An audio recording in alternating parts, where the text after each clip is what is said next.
2, 3. Gravando! Oi, meus queridos filhinhos, amiguinhos e primos. Eu hoje vou ensinar a fazer feijão. Primeiro de tudo, a gente foi comprar este feijão aqui.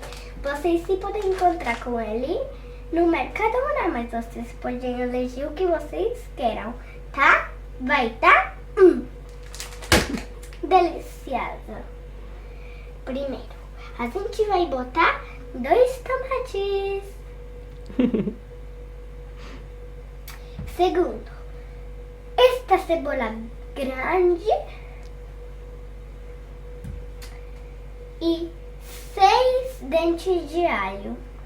E não se olvide da sal. Agora a gente não esqueceu.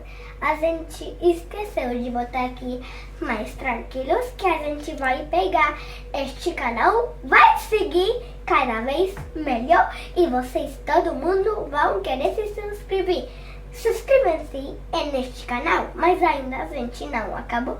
Temos que fazer tudo isto. Tá bom? Então, primeiro passo. Vamos cortar estes tomates. 1, 2, 3. Gravando! Oi!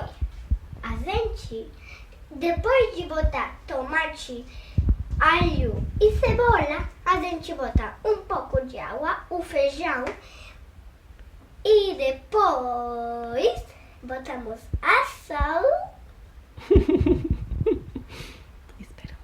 Esperamos cozinhar por 30 minutos, mas não esqueça disto nunca.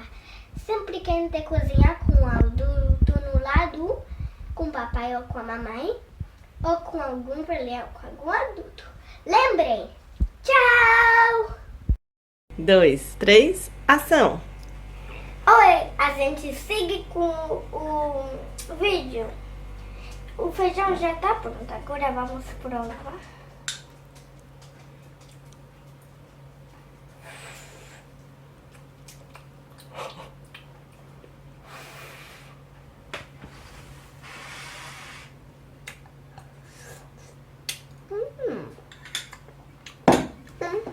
Tá perfeito! Tchau! Mostra, Lila, pra ver como ficou. Uau!